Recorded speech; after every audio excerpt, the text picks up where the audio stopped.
C60 क्या होता है? यस, तो C60, यस, C60 ये जो बेटा हम लोग बात कर रहे थे फुल रेंज के ऊपर, इसके मैंने आपको सारे के सारे स्ट्रक्चर कैसे बन सकते हैं, पेंटागन, हेक्सागन, वो भी बताया था, है ना। अब उन सब तो उसको छोड़ देते हैं, अब आते हैं फुल रेंज की अदर प्रॉपर्टीज को देखते हैं। तो फुल रेंज बच्चों कैसे बना सकते हैं, जैसे कल एक बच्चे ने आंसर भी किया था, संदेश ने भी इसको बताया था। इसको बेटा हम लोग बनाते हैं made by heating graphite, made by heating graphite. Graphite को बच्चों हम लोग हीट करते हैं इन एंड इलेक्ट्रिक आर्क, ठीक है। इलेक्ट्रिक आर्क के अंदर हम लोग ग्रेफाइट को बच्चों क्या करते हैं, हीट करते हैं। और किसकी प्रेजेंस में बच्चों करते हैं, इनर्ट गैस की प्रेजेंस में, ठीक है। In the presence of helium का टोटल बताया था, in the presence of, in the presence of inert gases, inert gases की प्रेजेंस में बेटा हम लोग करते हैं इसको हीट, किसको, ग्रेफाइट को हीट करते हैं। तो बच्चों यहां से बन जाता है आपकी फुल रिंग, क्या समझ में आ रहा है। और फुल रिंग जो बच्चों है यह आपका प्योर फॉर्म है, ठीक है, प्योर फॉर्म है, ठीक है, समझ में आ रहा है बेटा। एक मैं क्वेश्चन देता हूं होमवर्क, जरा बताना, खोजना, मुझे बताना, डेंगलिंग बॉन्ड क्या होता है, DANGLING, डेंगलिंग बॉन्ड क्या होता है, एक नया वर्ड है, इसको सर्च करके बताना, ये आपके लिए होमवर्क है, ठीक है। और मुझे जरूर रिस्पॉन्स करना, डेंगलिंग बॉन्ड क्या होता है, डेंजर बॉन्ड नहीं है, डेंगलिंग बॉन्ड है ये, ठीक है। ये क्या होता है इसके बारे में बताना। इसमें क्वेश्चन आया था डेंगलिंग बॉन्ड को फुल रेंज के ऊपर, क्या full range dangling bond hold करता है, क्या full range dangling bond hold करता है। डेंगलिंग बॉन्ड आप एक बार सर्च करना और देखो, और मुझे इसका आंसर जरूर बताना, ग्रुप पे डालो, जिसको जितनी ज्यादा इन्फॉर्मेशन मिल पाए प्लीज बच्चों ग्रुप पे डालो, मैं इतना आपके रिसर्च करवाना चाहता हूँ। डेंगलिंग बॉन्ड को सर्च करना, बताना क्या क्या है, और नहीं समझ में आए तो मैं जरूर आपको बताऊंगा, ठीक है ना। थोड़ा सा काम आपको भी मैं देता हूँ, फ्री रेडिकल से रिलेटेड होता है ना, फ्री रेडिकल से ही समथिंग, वो कॉन्सेप्ट अलग है, डेंगलिंग बॉन्ड का कॉन्सेप्ट थोड़ा अलग है, वो रेडिकल से रिलेटेड है, लेकिन डेंगलिंग बॉन्ड को देख पता ना जरा कि फुलरीन को लेके डेंगलिंग बॉन्ड की कहानी क्या है, और डेंगलिंग बॉन्ड जो है वो फुलरीन में प्रेजेंट होते हैं कि नहीं होते हैं। तो मेरी मेरी बात समझ लेना, प्योरेस्ट फॉर्म है आपके कार्निक एलोट्रॉप्स की फुलरीन, तो फुलरीन में कभी डेंगलिंग बॉन्ड नहीं होता है। इस पे क्वेश्चन आया था बच्चों, हाँ बिल्कुल होता नहीं है, डेंगलिंग बॉन्ड फुलरीन्स में नहीं होते हैं, क्यों नहीं होते हैं जरा सर्च करना और मुझे बताना है इसके ऊपर, ठीक है। मैं जरूर आपका इंतजार करूंगा, बताना बच्चों। C60 में बेटा कितने होते हैं बताओ, हेक्सागन कितने होते हैं, कल पढ़ाया था 20 हेक्सागन होते हैं, 20 तो हेक्सागन होते हैं। और पेंटागन बच्चों कितने होते हैं, 12 आपके पेंटागन होते हैं, कल ही मैंने पढ़ाया था। और सारे के सारे कारण बच्चों कैसे होते हैं, sp2 यस खाते थे बेटा, परफेक्ट, दर्शना यस, एंड आर्य बिल्कुल से बेटा। कार्बन सारे के सारे बच्चों फुलरीन में sp2 हाइब्रिडाइज होते हैं, 1 इलेक्ट्रॉन बच्चों आपका क्या होता है, रिमेनिंग होता है, वही बच्चों डीलोकलाइजेशन करता है। मेरी बात समझ में आ रही है। तो फुलरीन में डीलोकलाइजेशन करने का मतलब क्या है बच्चों, कार्बन इज sp2 हाइब्रिडाइज्ड, तो 1 इलेक्ट्रॉन बच्चों बचता है, वही इलेक्ट्रॉन बच्चों क्या होता है, डीलोकलाइज करता है पूरी रिंग के अंदर, पेंटागन और हेक्सागन के अंदर। तो जब वो बेटा रोटेट करता है, डीलोकलाइज करता है, तो वहां पे क्या होगा, फुलरीन बच्चों एक्वायर करता है aromatic nature, very important, fullerene बच्चों एक्वायर करता है एरोमेटिक नेचर। क्या आपको मेरी बात समझ में आ रही है, यहां तक सही बच्चों क्लियर है कि नहीं, जल्दी से बताओ, यहां तक सभी क्लियर हो गया, सभी बच्चों को यहां तक क्लियर है, ठीक है, यस। इसके बाद बच्चों मैंने कल डिस्कशन किया था आपके कार्बन मोनोऑक्साइड के ऊपर, कार्बन मोनोऑक्साइड। तो कार्बन मोनोऑक्साइड के अंदर मैंने इसके जो स्ट्रक्चर है वो डिस्कस किए थे। आज मैं बताने वाला हूं इसकी कुछ बेसिक प्रॉपर्टीज, वो एनसीईआरटी से आपके रिलेटेड है। तो बेटा इसका जो स्ट्रक्चर था वो क्या था बताओ बच्चों, कार्बन मोनोऑक्साइड क्या था, सी डबल बॉन्डो, यहाँ पे क्या होगा, लोन पेयर्स होंगे ना, 6 इलेक्ट्रॉन्स होते हैं बच्चों, बैलेंस इलेक्ट्रॉन्स, 2 लोन पेयर्स आ गए, इसके पास 1 लोन पेयर, इस तरीके से तो बचेगा बच्चों, बताओ जरा, समझ में आ रहा है सभी को। yes, बहुत बार इसको ऐसे भी करते हैं represent, carbon triple bond carbon और 1 लोन पेयर यहाँ पे, और यहाँ पे आपके रहेंगे कितने, 1 2 3, ठीक है, 2 आपके यहाँ दो इलेक्ट्रॉन एक साथ यहाँ से मूव कर जाते हैं इस तरफ, ये आपका यहाँ पे क्या है, ऑक्सीजन है, ये ऑक्सीजन, और तो यहाँ से क्या होगा 1 2 शेयर हो गए, और 2 आपके यहाँ पे बचेंगे। तो बहुत बार ना इसको इस तरीके से भी डिनोट करते हैं, संदेश, ऑक्सीजन के पास एक लोन पेयर, और यहाँ का लोन पेयर जो यहाँ का जो 2 इलेक्ट्रॉन्स लोन पेयर वाला होगा ना, वो आपका एक साइड कोऑर्डिनेट बॉन्ड की हेल्प से इधर भी मूव कर लेता है, और फिर ये वापस से फिर से मूव कर जाएगा। तो ये वाला स्ट्रक्चर और ये वाला स्ट्रक्चर दोनों ही करेक्ट है। अब मैं आपसे ये पूछूंगा, रिप्रेजेंटेशन है आपको ध्यान रखना है, मैं पूछूंगा कार्बन मोनोऑक्साइड डाइपोल मोमेंट 0, हाँ बिल्कुल डाइपोल मोमेंट 0 ही करते हैं यहाँ पे कंसीडर इनका। अब ये क्वेश्चन है कि कार्बन मोनोऑक्साइड ये जो बच्चों गैस की फॉर्म में पाया जाता है, लोअर मॉलिक्यूलर वेट है, इसका कलर कैसा है? क्वेश्चंस आते हैं कि A compound react with B, formation of C+D, D is having the particular gas for and it is having particular audio, या कलरलेस है, क्या है, ब्लू फ्लेम है, वो सब क्वेश्चन आता है। तो कार्बन मोनोऑक्साइड के बेटा आप मुझे बताओ ये कलरलेस गैस, पहला पॉइंट, कलरलेस गैस होती है पहली चीज। दूसरा बच्चों इसकी प्रॉपर्टी बताओ, ये अगर इसको मैं बर्न करूं तो बेटा ये बर्न करती है कैसी फ्लेम के साथ? Burn with blue flame, blue flame के साथ, ब्लू फ्लेम आपको दिखाई देगी, ब्लू फ्लेम के साथ बच्चों ये बर्न करती है। क्या सभी को मेरी बात समझ में आ रही है? क्या बच्चों ऑडियोलेस होती है, कोई स्मेल होती है इसमें?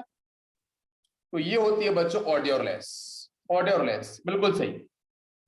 अब मैं पूछूं वाटर मॉलिक्यूल्स का इसकी सॉल्युबिलिटी, वाटर मॉलिक्यूल के साथ इसकी बच्चों सॉल्युबिलिटी कैसी होती है? लेस। वाटर मॉलिक्यूल के साथ बच्चों ये कार्बन मोनोऑक्साइड जो है वो अपनी लेस सॉल्युबिलिटी को शो करता है। नेक्स्ट मैं पूछूं आपसे, क्या बेटा न्यूट्रल ऑक्साइड होगा? बिल्कुल हम लोगों ने पढ़ा है पहले ही, CO always neutral oxide, neutral oxide सभी को समझ में आ रहा है? इसकी सारी प्रॉपर्टीज की मैं बात कर रहा हूं, ठीक है, ये आपका न्यूट्रल ऑक्साइड होगा। क्या सभी को मेरी बात समझ में आ रही है? नेक्स्ट पॉइंट बच्चों, CO होती है बच्चों टॉक्सिक गैस, कार्बन मोनोऑक्साइड बच्चों कैसी होती है? टॉक्सिक। गांव के अंदर लोग क्या करते हैं, घरों के अंदर सर्दियों में ये सब लगा के रख लेते हैं, है ना, कुछ ऐसा मटेरियल जलाते हैं हीट होने के लिए, लेकिन गलती से अगर आपने बंद रूम में रख लिया तो वहां बच्चों क्या होता है, इनकम्प्लीट कंबशन होगा, इनकम्प्लीट कंबशन होने से हाइड्रोकार्बन का तो बच्चों CO2 ना बन के वो CO बनता रहेगा, और CO बहुत डेंजरस होता है, तो इट इज टॉक्सिक गैस। क्यों बच्चों? क्योंकि क्या होता है, ये कॉम्प्लेक्स कंपाउंड का फॉर्मेशन करता है हीमोग्लोबिन के साथ।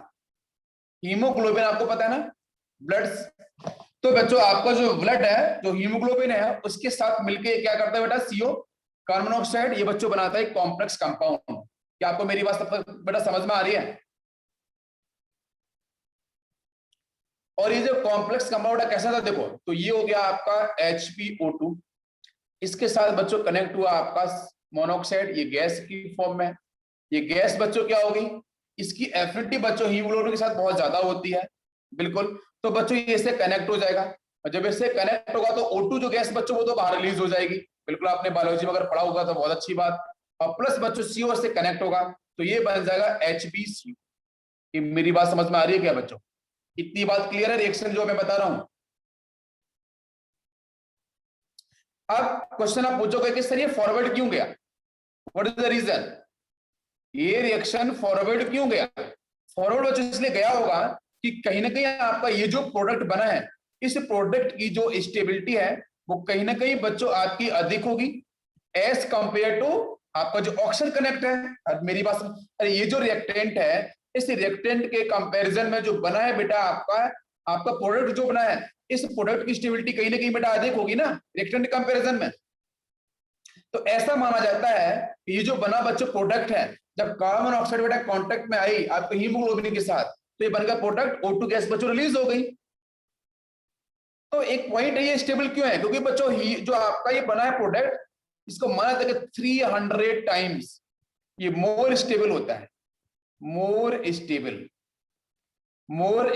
देन जो रिएक्टेंट आपको दे रखा है HbO2 ऑक्सीजन के साथ। तो इसके कंपैरिजन में वो जो प्रोडक्ट है उसकी स्टेबिलिटी इतनी ज्यादा होती है, मतलब बच्चों 300 टाइम्स। तो इसलिए क्या हम बोलते हैं कि हीमोग्लोबिन कार्बन मोनोऑक्साइड के साथ बहुत ही तगड़ा और स्ट्रॉन्ग एफिनिटी शो करता है। अलग अलग बुक में अलग अलग संदेश दे रखा है, 200 कहें कि 300 है, ठीक है। तो इसमें आप बायोलॉजी के जो टीचर्स हैं उनसे आप और बेटर पूछ लेना, वो आपको बता देंगे 200 या 300 मुझे 300 के बारे में आइडिया, इसलिए मैंने आपको ये बता दिया, ठीक है। तो ये आपका 300 के अराउंड आपको, या फिर 200 भी आप समथिंग ले सकते हो, ठीक है, ऐसा कोई दिक्कत नहीं है। तो मतलब बहुत ज्यादा एफिनिटी है, ग्रेटर एफिनिटी है, इसलिए बच्चों आपकी बॉडी के अंदर क्या होगा, ऑक्सीजन की सप्लाई भी ब्लॉक, फिनिश। तो उसमें आपको फिर क्या होगा कि जो प्रॉब्लम है वो आपको देखने को मिल सकती है। क्या सभी को मेरी बात समझ में आ रही है? सभी बच्चों को बात क्लियर हो रही है? अब बच्चों हम बात करते हैं प्रिपरेशन पे। तो प्रिपरेशन भी हम लोगों ने कल की थी, देखते हैं प्रिपरेशन में बच्चों। एक तो पॉइंट है कि हम कार्बन मोनोऑक्साइड को कैसे बना सकते, तो मैंने कल आपको बताया था इनकम्प्लीट कंबशन। इनकम्प्लीट कंबशन मतलब बेटा लिमिटेड सप्लाई ऑफ ऑक्सीजन। मैंने अगर आपको यहाँ पे हाइड्रोकार्बन दिया है और मैंने यहाँ पे ऑक्सीजन गैस बच्चों दी है, और इसकी लिमिटेड सप्लाई है बच्चों, कैसी है, लिमिटेड सप्लाई। अगर बच्चों इसकी लिमिटेड सप्लाई होगी ऑक्सीजन की, तो उस केस में हाइड्रोकार्बन बच्चों बर्न करेगा, कन्वर्ट होगा मोनोऑक्साइड में, और लिटिल बिट अमाउंट बेटा वाटर मॉलिक्यूल्स रिलीज करेगा। क्या आपको मेरी बात समझ में आ रही है? यस। तो एक तो बच्चों सीओ यहां से बन गया। दूसरा बच्चों ध्यान देना, दूसरे में पूछू ऑर्गेनिक केमिस्ट्री से है बेटा क्वेश्चन, ऑर्गेनिक केमिस्ट्री से क्वेश्चन मैं पूछ रहा हूं, देखना बताना answer. HCOOH, this is formic acid बेटा, लोअर मॉलिक्यूलर वेट है, लिक्विड फेज में होगा। अगर बच्चों मैं बनाना चाहूं CO gas plus water molecule, बताओ कंडीशन क्या होंगी? और रिएक्शन बहुत इंपॉर्टेंट है, very very very important. Organic में भी है, इनऑर्गेनिक में भी है, और इसमें क्वेश्चंस पूछे भी गए हैं। जल्दी से बताओ। संदेश ने बताया H2SO4, मैं आपसे बिल्कुल सेटिस्फाइड हूं, बिल्कुल आपने सही बताया। बाकी लोग बेटा व्हाट इज टेम्परेचर, टेम्परेचर भी इसका इंपॉर्टेंट होता है। टेम्परेचर कितना होना चाहिए, ये भी एनसीईआरटी में गिवन है परफेक्टली। बताओ बच्चों जल्दी से, सभी लोग बताओ आंसर, इसका यहाँ पे टेम्परेचर कितना होना चाहिए? यहाँ पे बताया कि कॉन्सेंट्रेटेड H2SO4 बिल्कुल करेक्ट आंसर है, कोई डाउट नहीं है मुझे। और दूसरा बच्चों यहाँ पे जो टेम्परेचर होता है कितना, 373 केल्विन समथिंग आपका टेम्परेचर होता है। ये दोनों के दोनों इंपॉर्टेंट हैं, बोथ आर इंपॉर्टेंट। अगर यही कंडीशन होगी बच्चों, यही टेम्परेचर होगा, यही रिएजेंट होगा, तो बच्चों जो फॉर्मिक एसिड लिक्विड फेज में है, ये इजीली बच्चों CO में कन्वर्ट होगा और वाटर मॉलिक्यूल में कन्वर्ट हो जाएगा। क्या आपको मेरी बात समझ में आ रही है? बच्चों आपको अच्छे से पता है कि जब मैं कॉन्सेंट्रेटेड H2SO4 लेके आता हूं, तो बच्चों या मैं टेम्परेचर लेके आऊं, तो उस केस में बच्चों क्या होता है, डिहाइड्रेशन। ये आपने पढ़ा होगा डेफिनेटली, आपने बेटा एल्कोहल के बारे में पढ़ा होगा ना, एल्कोहल से हम डिहाइड्रेशन कैसे कराते हैं, है ना। तो वहां पे भी हम कंडीशन बच्चों कैसी, हाई हीट लेके आते हैं, SN1 SN2 के थ्रू अपने मैकेनिज्म पढ़े होंगे। तो यहाँ पे आपका अगर आपने कॉन्सेंट्रेटेड H2SO4 लेके आए, स्ट्रॉन्ग एसिड लेके आए, आपने हीट कर दिया, तो बच्चों वो न्यूक्लियोफिलिक सब्स्टिट्यूशन ना होकर वो एलिमिनेशन हो जाता है। आपने पढ़ा होगा न्यूक्लियोफिलिक सब्स्टिट्यूशन ना होकर ना वो एलिमिनेशन की तरफ शिफ्ट कर जाता है। क्योंकि क्या है कि E1 E2 SN1 SN2 के लगभग प्रोसेस सेम होते हैं, लेकिन डिफरेंस बहुत थिन डिफरेंस होता है, समझने वाली बात होती है, प्रैक्टिस करने के साथ समझ में आता है। तो वो जो थिन डिफरेंस है, क्वेश्चंस को जब मैं प्रैक्टिस कराता हूं तो समझ में आता है। सर रहने दो, संदेश बोल रहे हैं सर रहने दो, ठीक है यार चलो ठीक है, मैं वापस से छोड़ता हूँ, इनऑर्गेनिक पे ही आता हूँ, ऑर्गेनिक पे छोड़ देता हूँ। बाकी जब मैं पढ़ाऊंगा ना ऑर्गेनिक, तो आपको और बहुत चीजें समझ में आ जाएगी ना, कोई दिक्कत नहीं है बच्चों, टेंशन मत लो, ठीक है। चलो, तो संदेश ने बोला रहने दो, तो मैं रह जाता हूँ, ठीक है, अपने कॉन्सेप्ट पे चलता हूँ। तो यहाँ पे आपको जो फॉर्मिक एसिड है, यहाँ से बच्चों सिंपलेस्ट फॉर्म क्या होती है, आसान तरीका, यहाँ से हाइड्रोजन, यहाँ से OH, सर यहाँ से बन गया वाटर, बीच में बन गया CO। तो ये इजी ट्रिक होती है, इजी ट्रिक से हम लोग इसे ध्यान रख सकते हैं, लेकिन मैं मैकेनिज्म नहीं बता रहा हूँ, this is not the mechanism, easy trick बता रहा हूँ याद रखने के लिए आपको। मैकेनिज्म बाद में बता दूंगा जब आपका कॉन्सेप्ट वहां पे discuss. Now question is this कि यही प्रोसेस बच्चों होता है लेबोरेटरी मेथड। अगर आपको लेबोरेटरी मेथड पूछा गया है 4 ऑप्शन के अंदर, तो बेटा यही जो प्रोसेस है, फॉर्मिक एसिड लिक्विड फेज में कॉन्सेंट्रेटेड कॉन H2SO4 के साथ अगर आप हीट करते हो 373 केल्विन पे, तो बच्चों इजी ट्रिक मैंने बता दिया, वाटर मॉलिक्यूल पहले निकाल दो, बाकी बच्चों बनेगा आपका CO। तो this is laboratory method, very very very important, क्योंकि एनसीईआरटी ने इसको दिया हुआ है, इसलिए आपको मैंने समझाया। अब मैं आपसे पूछूंगा नेक्स्ट बेटा, नेक्स्ट मैं पूछूंगा कि एक रिएक्शन में और पूछ रहा हूँ, ऑर्गेनिक की रिएक्शन और पूछ रहा हूँ, C डबल बॉन्ड OH, यहां से आपका C डबल बॉन्ड OH। चलो, इसके सामने मैंने यूज किया है कॉन्सेंट्रेटेड H2SO4 और प्लस बच्चों आपकी हाई हीट है, हाई टेम्परेचर है। बताओ क्या आंसर बनेगा, यहां से क्या आंसर बनेगा? CO प्लस CO2 सही आंसर है। संदेश ने बिल्कुल सही बोला। खतीजा बेटा बिल्कुल सही है। टेम्परेचर लगभग कितनी होगा, कोई दिक्कत नहीं है। तो देखो यहाँ से आपका CO बनेगा पहला आंसर, दूसरा आंसर आपका CO2 गैस भी बनेगी, और तीसरा आंसर आपका वाटर मॉलिक्यूल भी बनेगा। क्या सभी को मेरी बात समझ में आ रही है? CO बनेगा, CO2 गैस बनेगी, और बच्चों बनेगा आपका वाटर मॉलिक्यूल। क्या सभी को क्लियर हो रहा है? आप बोलोगे सर इसकी इजी ट्रिक तो बता दो सर, याद तो होगी नहीं ऐसे, तो ये इजी ट्रिक भी सुन लो। ठीक है, इजी ट्रिक में क्या है बच्चों, देखो यहां से निकाल लो CO। अभी इजी ट्रिक बता रहा हूँ, मैकेनिज्म पे नहीं जा रहा हूँ। ठीक है बेटा, प्लीज ध्यान देना, मैकेनिज्म नहीं बता रहा हूँ मैं। CO यहाँ से, CO2 की बात करो तो यहाँ से, और बाकी OH यहाँ से, H यहाँ से, हो गया कनेक्शन वाटर मॉलिक्यूल का। और यहाँ से आपका बीच से निकल गया बेटा, यहाँ से ये निकल गया CO, और यहाँ से निकल गया आपको वाटर मॉलिक्यूल, और ऊपर से आपका निकल गया कार्बन डाइऑक्साइड। ठीक है, बाकी मैं मैकेनिज्म नहीं बता रहा हूँ कि यहाँ से सिंगल बॉन्ड ऑक्सीजन जो दिख रहा था, यहाँ H जब बाहर जाएगा ना, H प्लस की फॉर्म बाहर जाएगा, नेगेटिव छोड़ के जाएगा, तो यहाँ पे बनेगा आपका डबल बॉन्ड। ठीक है, और यहाँ पे देखो CO का मतलब क्या है, ये पूरी की पूरी गैसियस फेज हो गई है। तो आराम से CO2 अगर बन रहा है रिएक्टेंट के अंदर, तो CO2 गैस है, एंट्रोपी ज्यादा होती है, तो फटाफट से वो बाहर निकलना चाहेगा, तो वो ये वाले इलेक्ट्रॉन्स इसको रिलीज कर देगा, और वो यहाँ से बाहर निकल जाएगा। क्या आपको मेरी बात समझ में आ रही है? तो तभी तो बच्चों CO के पास क्या होता है, 2 इलेक्ट्रॉन्स आपको इधर दिखते हैं, वो यही इलेक्ट्रॉन्स है, सिग्मा वाले। बाकी OH यहाँ से, H यहाँ से, OH माइनस, तो आपका वाटर बन जाएगा, और यहाँ से बेटा CO आपका CO निकल जाएगा। बात समझ में आई क्या? मैं थोड़ा सा पार्ट आपको बता दिया हूँ, रवि ये बेटा मैकेनिज्म नहीं है, मैं पहले बोल रहा हूँ। ठीक है, मैं इजी ट्रिक के बेस पे आपको बता रहा हूँ आंसर। ये बन गया यहाँ पे आपका आंसर। किसी कोई डाउट? क्वेश्चन ऐसे मिलेंगे आपको क्वेश्चन सॉल्व करते समय, आप बोलोगे सर मुझे तो इंडस्ट्री लगानी है, मुझे तो सर क्या कर रहा है, इंडस्ट्री लगानी है, और मुझे बहुत सारे पैसे कमाने हैं। कितने लोगों को पैसे कमाने हैं बहुत सारे, जल्दी बताओ, कितने बच्चों को बहुत सारे पैसे कमाने हैं? आर्यन, कमाना है आपको बहुत सारे पैसे? हाँ, ये देखो सब बता रहे हैं, सबको पैसे कमाने के लिए, जल्दी बताओ, बहुत सारे पैसे। तो क्या करेंगे बेटा, आप बड़े होकर लगाना एक इंडस्ट्री, बहुत बड़ी इंडस्ट्री, और उस इंडस्ट्री के अंदर बच्चों जैसे आजकल ऑक्सीजन का प्रोडक्शन चल रहा है, ठीक है, उसी तरीके से आप क्या करना, आप CO जो हमारी कंपनी जो होगी आपकी, वो कार्बन मोनोऑक्साइड का प्रोडक्शन करने वाली है, इंडस्ट्रियल लेवल पे बहुत ज्यादा एक्सेस लार्ज स्केल पे प्रोडक्शन करने वाली है। तो क्या करें बच्चों, तो लार्ज स्केल पे अगर आपको CO का प्रोडक्शन करना है, तो बच्चों यहाँ पे हम फॉलो करते हैं passage of steam, passage of steam over red hot Coke, red hot and Coke. बेटा रेड है ना, रेड हॉट इसलिए रेड से लिखा है मैंने, रेड हॉट कोक। ठीक है, तो भाई साहब इसके ऊपर आपको स्टीम को सर्कुलेशन करवाना है। आया समझ? स्टीम मतलब क्या बेटा, वाटर मॉलिक्यूल गैस की फेज है, वेपर्स है ना, उसका सर्कुलेशन इसके ऊपर। तो देखें बेटा रिएक्शन क्या होगी, कार्बन आपका कोक, ये सॉलिड है, इसके ऊपर डाल दिया आपने बच्चों क्या, वाटर मॉलिक्यूल, ये आपका क्या है, स्टीम बच्चों, तो गैस की फेज में होगा, कराया बच्चों सर्कुलेशन इसके ऊपर मैंने कोक के ऊपर, तो यहाँ से बच्चों बनता है CO गैस। रिएक्शन बहुत ही मजेदार है, इस पे क्वेश्चन आया है, और बच्चों H2 गैस रिलीज होगी। अब पूछोगे ना सर कि इसको बोलते क्या है, इसको बोलते क्या है, इसी को बच्चों बोलते हैं water gas. This is actually A water gas. कितनी बार वाटर गैस पे क्वेश्चन पूछे गए हैं। तो CO प्लस H2, बच्चों प्लीज ध्यान दो, CO प्लस H2 दोनों गैस की फेज में है, दोनों ये कंपोजिशन को बच्चों बोलते हैं वाटर गैस। क्या सभी को मेरी बात समझ में आ रही है? फर्स्ट प्रोसेस बच्चों क्लियर है?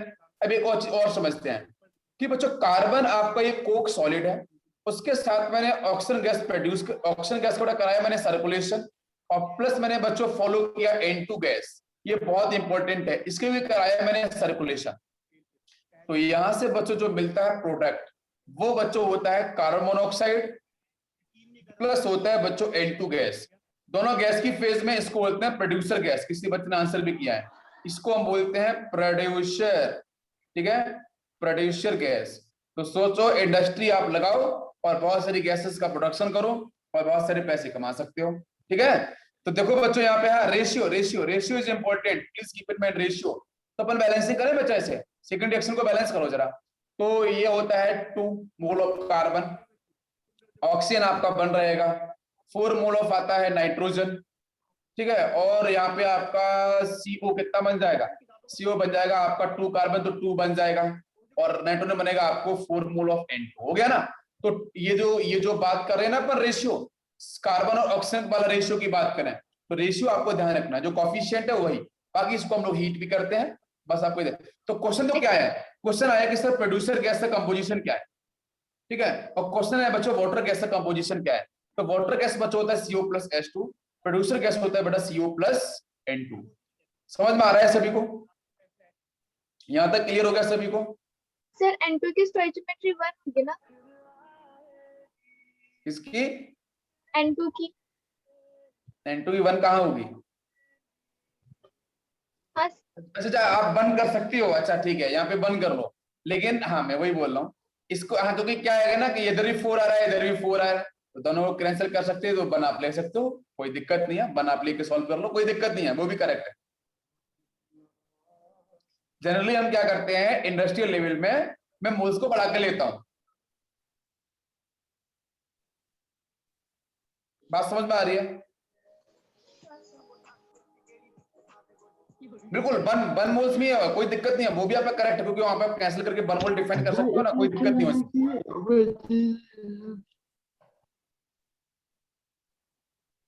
बताओ भाई, भाई कोई गाने वाने बजा रहा है यार, थोड़ा कंट्रोल करो। फिर चलो, अब इसके बाद बच्चों बात करेंगे रिएक्शन, ठीक है। तो क्वेश्चन है कि कार्बन फैमिली के जो एलिमेंट्स हैं क्या वो वाटर मॉलिक्यूल से रिएक्शन करते हैं, यस और नो, आंसर बताओ। कार्बन फैमिली के जो एलिमेंट्स हैं क्या वो वाटर मॉलिक्यूल के साथ रिएक्शन परफॉर्म करते हैं? करते हैं तो किस तरीके से करते हैं बताओ बेटा। लो टेम्परेचर पे रिएक्शन नहीं करते हैं, ये बात आप क्लियर कर लो। लो टेम्परेचर पे कार्बन फैमिली के एलिमेंट रिएक्शन परफॉर्म नहीं करते हैं, लो टेम्परेचर पे। मेरी बात समझ में आ रही है? लो टेम्परेचर, हाई टेम्परेचर पे करेंगे। तो अगर कार्बन के साथ अगर मैं यहाँ पे वाटर मॉलिक्यूल लेके आऊं एट हाई टेम्परेचर, तो व्हाट इज द आंसर? बताओ आंसर बताओ बेटा, व्हाट इज द आंसर? अगर ऐसा क्वेश्चन आ गया तो क्या करना है, तो क्या बेटा टिक करेंगे, कार्बन मोनोऑक्साइड बनेगा और प्लस बच्चों यहां से H2 गैस होगी आपकी। समझ आ रहा है सभी को? सेकंड अगर मैं पूछूं बच्चों सिलिकॉन के साथ वाटर मॉलिक्यूल, तो बताओ आंसर क्या बनेगा? सिलिकॉन के साथ वाटर मॉलिक्यूल सेम कंडीशन, क्या आंसर बनेगा? SiO2, ठीक है, और प्लस यहां से H2। मैंने आई थिंक क्लास में भी ये पढ़ाया था आपको रिएक्शन मैकेनिज्म के अंदर, सिलिकॉन के साथ अगर टिन के साथ वाटर मॉलिक्यूल आएगा तो क्या बनेगा? तो क्या बनेगा? SnO2 बनेगा, प्लस पर ऑक्सीडेशन पर तो ध्यान रखना ही पड़ेगा, और H2 गैस यहां भी रिलीज होगी। अब मैं पूछूं लेड, क्या लेड रिएक्शन करेगा? नहीं, लेड की रिएक्शन नहीं होती है वाटर मॉलिक्यूल के साथ। हाँ शादिया, ठीक है, गौरी, बिल्कुल सही बेटा, आपने सही आंसर दिया, ठीक है। तो लेड जो है ना वो वाटर मॉलिक्यूल के साथ रिएक्शन परफॉर्म नहीं करने वाला है। मेरी बात समझ में आ रही है? बहुत बार तो बच्चों में कोल गैसिफिकेशन एक टर्म होता है, कोल गैसिफिकेशन, कोल गैसिफिकेशन। तो कोल गैसिफिकेशन क्वेश्चन में अगर लिख के आता है तो उसका मतलब क्या है? कोल गैसिफिकेशन में कौन सी गैस प्रोड्यूस होती है? तो answer will be CO plus H2। CO plus H2 बच्चों कोल गैसिफिकेशन में ही प्रोड्यूस होती हैं। तो मतलब ये जो कार्बन कोक है उसके साथ अगर आप वाटर मॉलिक्यूल पास कराते हो, ये बड़ा हाई टेम्परेचर स्टीम की फॉर्म में होगा। मतलब बेटा जो वाटर मॉलिक्यूल है रूम टेम्परेचर पे होता है ना लिक्विड फेज में, भाई हाई टेम्परेचर पे तो बेटा वो गैस की फेज में होगा, इसलिए इसको बोलते हैं कोल गैसिफिकेशन, कि स्टीम को हमें पास कराना है कार्बन कोक के साथ। तो इसलिए बच्चों यहां से क्या मिलता है, कोल गैसिफिकेशन। हम एक टेक्निकल वर्ड यहाँ पे यूज करते हैं जहां पे गैसेस बच्चों प्रोड्यूस होती हैं, कार्बन मोनोऑक्साइड और H2 गैस। सभी को यहां तक क्लियर हो रहा है? जल्दी से बताओ, सभी बच्चों को यहां तक क्लियर है? ओके, तो अब देखते हैं हम लोग नेक्स्ट रिएक्शन। इस रिएक्शन को हम लोगों ने पढ़ा था बच्चों पहले ही, रिएक्शन मैकेनिज्म। रिएक्शन मैकेनिज्म आपको याद है ऑफलाइन के अंदर बच्चों हम लोगों ने पढ़ा था, तो वहां पे मैंने डिस्कस किया था आप लोगों को कि इसका मैकेनिज्म कैसे होगा। कार्बन डाइऑक्साइड के साथ अगर बच्चों में NaOH कहीं लिखा है तो आप जरा याद कर लो बेटा, एक्वस मैंने बताया था, और वही सेम रिएक्शन प्रोसेस है कि नहीं? क्या सेम रिएक्शन मैकेनिज्म है बेटा? वही जो पढ़ाई थी मैंने, बिल्कुल। बिकॉज बच्चों कार्बन डाइऑक्साइड आपकी क्या है? ये आपकी है नॉन मेटेलिक, क्या है बच्चों? Non metallic oxide. तो नॉन मेटेलिक ऑक्साइड का मतलब बच्चों ये क्या है? ये एसिड नहीं है, लेकिन ये एसिडिक नेचर को होल्ड कर सकती है, इसके पास एसिडिक नेचर है। अगर इसके साथ बच्चों मैं कॉमन सेंस यूज करके वाटर मॉलिक्यूल डाल दूं, तो यहाँ से एसिडिक ऑक्साइड से बच्चों क्या बन जाएगा? एसिड बन जाएगा। तो देखो बेटा, बना कि नहीं बना कार्बोनिक एसिड? अब कार्बोनिक बच्चों यहाँ पे रिएक्शन करेगा, बेस के साथ एसिड बेस रिएक्शन, न्यूट्रलाइजेशन। तो आंसर बन गया आपको ये, जहां पे बेटा Na2CO3 स्टेबल बच्चों किससे होगा? लैटिस एनर्जी से स्टेबल होगा, मैंने पढ़ाया था, सॉल्ट है। और वाटर मॉलिक्यूल बच्चों स्टेबल होगा आपकी हाइड्रोजन बॉन्डिंग से। और जो सेक्शन कैंसिल करना उसको कैंसिल कर दो, आंसर बच्चों बन जाएगा। क्या आपको मेरी बात समझ में आ रही है? बैलेंसिंग करने के बाद जो पार्ट कैंसिल उसे कैंसिल कर दो, बाकी आपको आंसर मिल जाएगा। क्या सभी को क्लियर है यहां तक? देखो नेक्स्ट बच्चों point, when excess carbon dioxide is passed, then carbonate get converted into bicarbonates. very very important. तो अगर बच्चों क्वेश्चन में कभी लिखा है कि एक्सेस CO2 को मैंने पास कराया, तो वो बेटा CO2 क्या करेगा? आपके NaOH से पहले आपका कंबाइन किया, तो बनाया बच्चों यहाँ पे Na2CO3 सोडियम कार्बोनेट। और फिर एक्सेस है, तो एक्सेस का मतलब बच्चों फिर से आएगा वो यहाँ पे, वो फिर से बेटा रिएक्शन करेगा Na2CO3 के साथ। तो इनका बेटा कंबाइन होने से बेटा क्या मिलेगा? यहाँ से बन जाएगा NaHCO3। कैसे बच्चों? Na2CO3 combine with water molecule and बच्चों यहाँ से आपका कार्बन डाइऑक्साइड, इनके कंपोजिशन से बच्चों बन जाएगा NaHCO3। क्या आपको मेरी बात समझ में आ रही है? एक्सेस CO2 पास कराने से कार्बोनेट बच्चों कन्वर्ट हो जाएगा आपके बाइकार्बोनेट। समझ में आ रहा है सभी को? रिएक्शन आप यहाँ पे देख सकते हो बेटा, ये आपका CO2 प्लस CaOH ट्वाइस है, एक रिएक्शन में यहाँ पे डिस्कस की जा रही है। तो पहली स्टेप बच्चों क्या होगी? पहली स्टेप में जो कार्बन डाइऑक्साइड के साथ बच्चों यहाँ पे गिवन है कैल्शियम हाइड्रोक्साइड। तो कैल्शियम हाइड्रोक्साइड ये बच्चों क्या है? Calcium hydroxide actually aqueous medium में है। क्या आपको मेरी बात यहाँ तक क्लियर है? तो इसका मतलब बच्चों यहाँ पे carbon dioxide first react with aqueous. Aqueous का मतलब बच्चों होता है वाटर मॉलिक्यूल। तो आपको अच्छे से पता है कि सर मैं रिएक्शन कराता हूँ कार्बन डाइऑक्साइड के साथ, ऑक्साइड के साथ बेटा वाटर मॉलिक्यूल, तो आंसर आपका वही बनेगा कार्बोनिक एसिड H2CO3।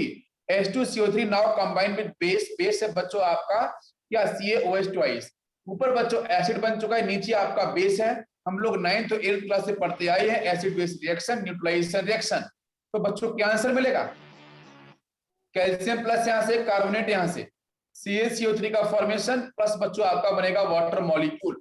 और अगर बच्चों कार्बन डाइऑक्साइड अगर बच्चों क्वेश्चन में दे रखी है एक्सिस के अंदर, किसमें बच्चों?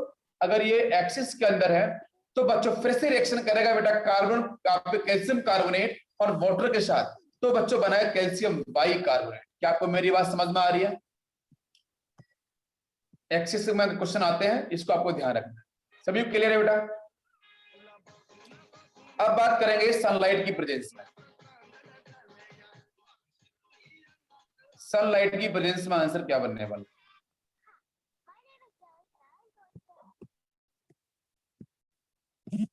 सनलाइट की प्रेजेंस बच्चों क्या आंसर बनेगा बेटा? E इक्वल टू होता है H न्यू, है ना? ये एनर्जी, ये बेटा किसकी एनर्जी है? फोटोन, है ना? फोटोन की एनर्जी आपकी है, आप लोगों ने पढ़ा होगा बिल्कुल ये फॉर्मूला। तो बच्चों यहाँ से वही सनलाइट के बारे में दे रखा है, और सामने बच्चों कार्बन डाइऑक्साइड गैस है। तो कार्बन डाइऑक्साइड गैस के साथ अगर बच्चों सनलाइट, अपना फोटोसिंथेसिस, तो बच्चों वहां पे अगर ये सनलाइट बेटा यहाँ पे इसका यूज की जाएगी, तो ये बच्चों कन्वर्ट होगा C6। वाटर मॉलिक्यूल भी होता है, ऐसा नहीं है कि वाटर मॉलिक्यूल ना हो, वो भी आपका प्रेजेंट होता है। C6H6O6, ये सही लिखा है? यूवी लाइट,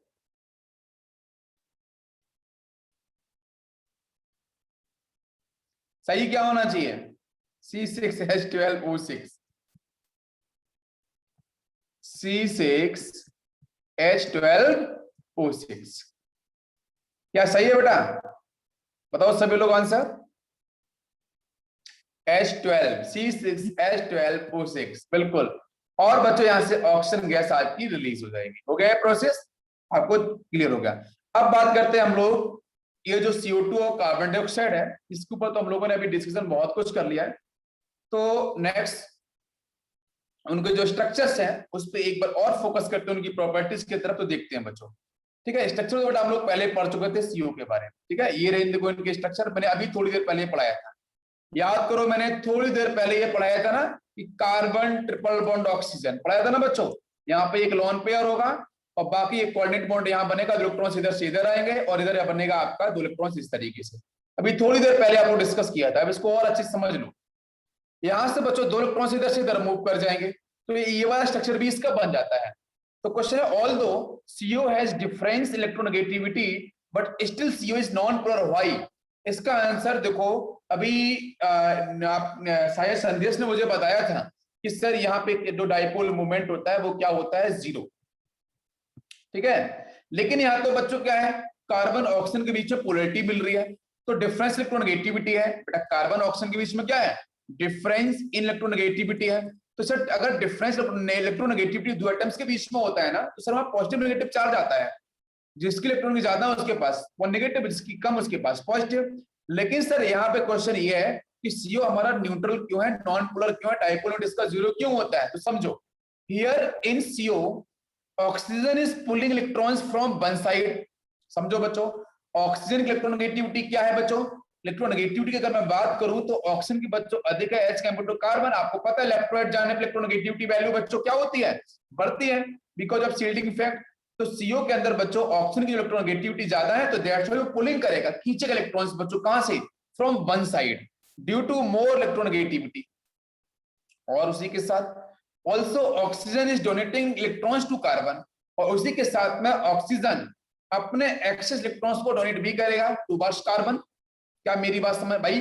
अरे भाई ऑक्सीजन ने खींच इलेक्ट्रॉन, ऑक्सीजन ने जैसा खींचा तो कार्बन पे आएगा पॉजिटिव चार्ज, पॉजिटिव आता है, ये इलेक्ट्रॉन रिच बन गया ऑक्सीजन, तो फ्रेश इलेक्ट्रॉन्स को कर देगा डोनेट। ये मेरी बात समझ में आ रही है? So both effect get cancel out, ये लगातार चलता है। ऑक्सीजन इलेक्ट्रॉन्स को पुल करेगा तो उस पर आएगा पॉजिटिव चार्ज, ऑक्सीजन पे माइनस, और फिर वो उसको फिर डोनेट कर देगा, क्यों, सामने वाले पे आ गया पॉजिटिव चार्ज कार्बन पे, तो फिर से वो डोनेट कर देगा।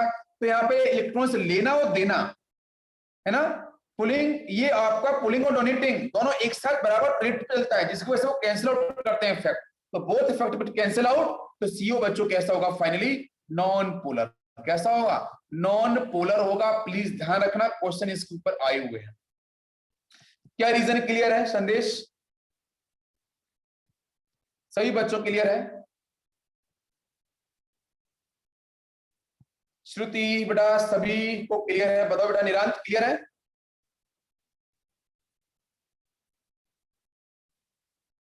ओके, प्रथमेश, श्रुति, खातिजा, यस यस, बिल्कुल बिल्कुल।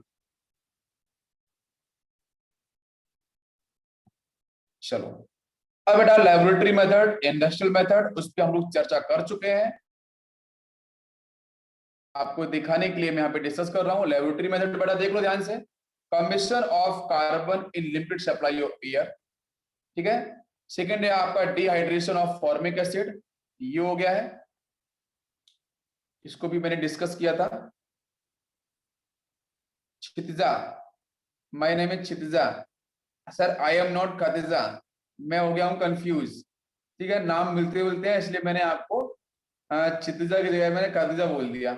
कोई बात नहीं, कोई बात नहीं, है ना, कोई बात नहीं। आप हो तो सारे के सारे मेरे नन्हे मुन्ने प्यारे बच्चे, है ना। हाँ तो खातिजा देखो हंस रही है, कोई बात नहीं, है ना। चलो, नाम हमारे कुछ भी हो सकते हैं, बट चलो कोई इशू नहीं। तो बच्चों यहाँ पे देख लो एक बार, आप आपकी नॉलेज के लिए यहाँ पे वाटर गैस और सिन गैस। ठीक है, if CO and H2 are in 1:1, then it is called water gas, and CO and H2 are present other than 1:1 के अलावा कोई रेशियो आता है, then it is called syn gas. तो बच्चों वाटर एंड सिन गैस का जो है ना, producer gas, water gas, syn gas, इनमें डिफरेंस है। वाटर गैस के अंदर बच्चों रेशियो क्या होना चाहिए, बताओ आंसर। CO और H2 जो बना है वो 1:1। अगर CO और H2 का रेशियो 1:1 के अलावा कुछ और बनता है प्रोडक्ट में, then it is called syngas. अरे 1:2, 2:1 कुछ ऐसा आ जाए, हाँ बिल्कुल। अगर 1:1 मिलता है तो बच्चों वाटर गैस, और इसके अलावा कुछ मिलता है तो सिन गैस। समझ में आ रहा है कि नहीं आ रहा है? बहुत ही इंपॉर्टेंट पार्ट है बेटा ये। नेक्स्ट, प्रोड्यूसर गैस, इसको भी देख लो। This is called syngas because it is used for synthesis of methanol. Methanol के सिंथेसिस के लिए बेटा वर्क करती है, इसलिए इसका नाम पड़ा है सिन गैस।